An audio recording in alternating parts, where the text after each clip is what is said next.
میں ہوں قاری اللہ یار، اپنے YouTube channel Iqra online Quran پر آپ کو خوش آمدید کہتا ہوں۔ دعا گو ہوں آپ جہاں کہیں بھی ہیں، اللہ تعالیٰ آپ کو اپنے حفظ و امان میں رکھے۔ ہم سیکھ رہے ہیں نورانی قاعدہ، چلتے ہیں آج کے سبق کی طرف۔ بسم اللہ الرحمن الرحیم۔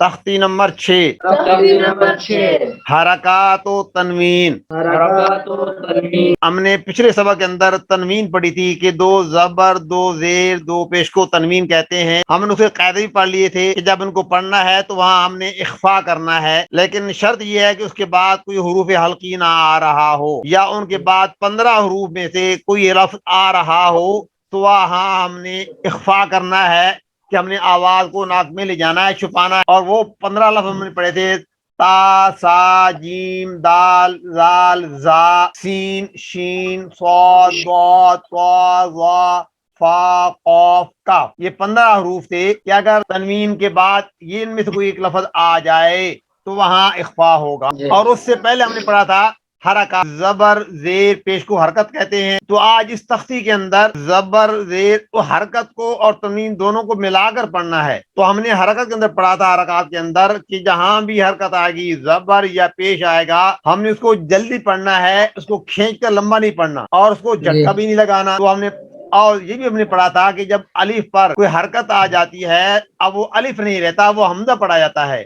تو جب ہم پڑھیں گے حمزہ زبر آ، با زبر با، آبا، یعنی حمزہ زبر آ، با زبر با، ایسے جلدی پڑھنا ہے، لیکن جھٹکا بھی نہیں لگانا اور کھینچنا بھی نہیں ہے۔ ہم نے حرکات پڑھنی ہے، اور ساتھ ہم نے تنوین کے جو قاعدے ہیں ہم نے ان کا بھی خیال رکھنا ہے کہ تنوین کے بعد اخفا کرنا ہے، غنہ کرنا ہے۔ تو میں نے بتلایا تھا کہ غنہ اور اخفا میں تھوڑا فرق ہے، انشاءاللہ کہ جا کر ہم پڑھیں گے۔ اور دوسری بات یہ ہے کہ اس تختی کے اندر ہم نے دیکھنا ہے کہ کچھ قاعدے ہیں کہ اگر ہم پڑھتے پڑھتے قرآن مجید پڑھتے پڑھتے ہم نے کہیں رکنا ہے، یہاں وقف آ گیا ہے، آیت ختم ہو رہی ہے، یا ہمارا سانس ٹوٹ گیا ہے، ہم نے وہاں ہم نے رکنا ہے، ہم نے وقف کرنا ہے، ہم نے تو ہم وقف کیسے کریں گے؟ دیکھیے زبر، اب دیکھیے نظر آ رہا ہے، زبر زیر پیش 3 شکل یہ ہو گئی، 2 زبر 2 زیر 2 پیش 3 شکل یہ ہو گئی، کھڑی زبر کھڑا زیر الٹا پیش 3 شکل یہ ہو گئی، الف مدہ، جب زبر کے بعد خالی الف آ جائے اس کو الف مدہ کہتے ہیں،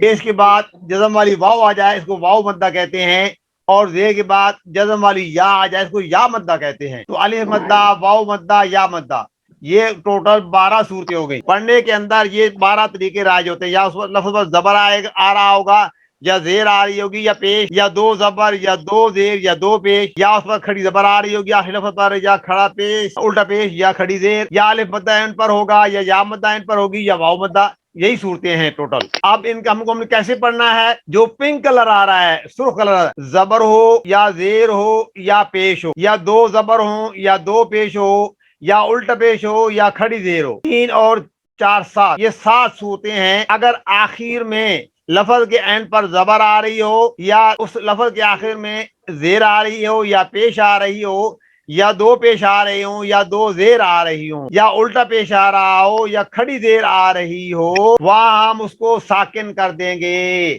اور وہاں ہم جزم لگا دیں گے۔ اور اگر 2 زبر آ رہی ہوں، اب ان دو ایک تنوین جو آ رہا ہے، ایک لال ہے زبر اور ایک ہری ہے، نظر آ رہی ہے نا؟ کیا مانا کہ ایک زبر گر جائے گی، جو لال ہے وہ گر جائے گی اور ہری باقی رہے گی۔ کیا مانا کہ یہ جو لال گرے گی اس کی جگہ پر الف آ جائے گا۔ عذابن علیما پڑھتے ہیں آپ، علیمن حکیمہ پڑھتے ہیں آپ نا ہر روز، وہاں 2 زبریں آ رہی ہیں، لفظ پر 2 تنوین 2 زبر آ رہی ہوں اور وہ وقف ہم کر رہے ہوں، یا وقف کرنا مقصود ہو، یا ہمارا سانس ٹوٹ رہا ہو، تو ہم نے وہاں رکنا ہے، اور اس پر 2 زبریں آ رہی ہیں تو ہم ایک زبر کو گرا کر وہاں الف لگا دیں گے۔ اور کھڑی زبر ہے، کھڑی زبر ہے وہ کھڑی زبر ہی رہے گی، موسا، یا الف مدہ ہے، یا واو مدہ ہے، یا مدہ ہے، وہ بھی ایسے ہی رہیں گے، وہ ان میں کوئی تبدیلی نہیں آئے گی۔ اگر ہم نے وقف کرنا ہو اور اس لفظ پر زبر زیر پیش آ رہا ہو، یا 2 پیش آ رہے ہوں، یا 2 زیریں آ رہی تنوین آ رہی ہو، یا کھڑی زیر آ رہی ہو، یا الٹا پیش، ان تمام کو ہم گرا دیں گے اور وہاں ہم جزم لگا دیں گے۔ آسان طریقہ ہے، پورے قرآن مجید کو کھول کر دیکھ لیں، جہاں جہاں بھی یہ ہوگا وہاں جس پر جہاں 2 زبریں ہوں گی وہاں الف کھڑا ہو جائے گا، اور جہاں کھڑی زبر ہے یا الف مدہ ہے یا واو مدہ ہے یا مدہ ہے وہ ایسی پڑھی جائیں گے. حمزہ زبر آ، با زبر با، آبا، دال دو زبر دن. تو یہاں بھی الف آ رہا ہے، ہم نے الف کو پڑھنا نہیں ہے، لکھنے میں آ رہا. تو میں نے بتلایا ہے کہ اگر تنوین کے بعد الف جو آ رہا لکھنے میں آ رہا ہے لیکن پڑھا جا سکتا ہے، لوگ پڑھتے بھی ہیں، لیکن اکثر قرۂ کرام اس الف کا ذکر نہیں کرتے پڑھنے کے اندر. یہ حمزہ زبر آ، با زبر با، آبا، دال دو زبر دن، آبادن. آگے حمزہ زبر آ زبر ہا، آہا، دال دو پیش دن، آہادن. پڑھیے شروع سے حمزہ زبر آ، حمزہ زبر آ، با زبر با، آبا، دال دو زبر مدہ، آبادن. آبادن، ہاں اخفا کرنا ہے، آبادن. آبادن. آگے حمزہ زبر آ، Yes. با زبر ہا، آہا. دال دو. ہاں یہ یاد کرنا ہے کہ دو لفظوں کو جوڑ کرنے کے بعد پن ملانا ہے. حمزہ زبر آ، ہا زبر ہا، آہا، پھر پڑھنا ہے دال دو پیش دن، آہا دن. اکٹھا نہیں پڑھنا، دو لفظوں کو پڑھنے کے بعد ان کو ملانا ہے پہلے. حمزہ زبر آ، ہا زبر ہا، آہا، پھر پڑھنا ہے دال دو پیش دن، آہا دن. نیکسٹ حمزہ زبر آ، ہا زبر ہا، دال دو ہا موٹی آخا، آخا، زال زبر زا، آخا زا.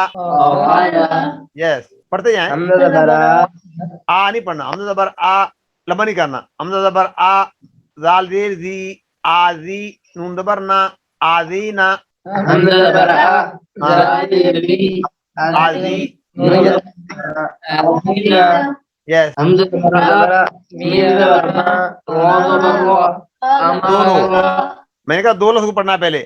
حمزہ زبر آ، میم زبر ما، آما، را زبر را، را پورا ہے، را زبر را، آما را، ایسے پڑھنا. حمزہ زبر آ، میم زبر ما، آما، را زبر را، امارا. یس حمزہ زبر آ، نون ال زبر نا. اب دیکھیے نون زبر نا، اب یہاں ہے نون الف زبر نا، آنا، لیکن ایسے نہیں پڑھنا. لکھو ایسے ہی ہے نون الف زبر نا، لیکن یہ جو آنا ہے اس کو آنا ہی پڑھنا ہے، نون کو پڑھا ہوا پڑھنا ہے، آنا نہیں پڑھنا. پورے قرآن مجید میں انا کا لفظ نہیں، آنا کا لفظ آیا ہے. تو آگے لکھا وہ یہ ہے حمزہ زبر آ، نون الف زبر نا، لیکن پڑھنے کے اندر حمزہ زبر آ، نون زبر نا، آنا، آنا ہی پڑھنا ہے اس کو. اوکے جی آنا نہیں پڑھنا، آنا. حمزہ زبر آ، ہاں نون زبر نا، ہاں نون زبر نا، آنا، با زبر با، خازر خی، باقی، زبر لا، باقیلا. یہ با زبر را، بارا، را زبر را، بارا، تادو زید، باراتین. را زبر را، بارا، تادو زید، باراتین. یس جیم زبر جا، عین زبر جا، لام زبر لا، جعالا.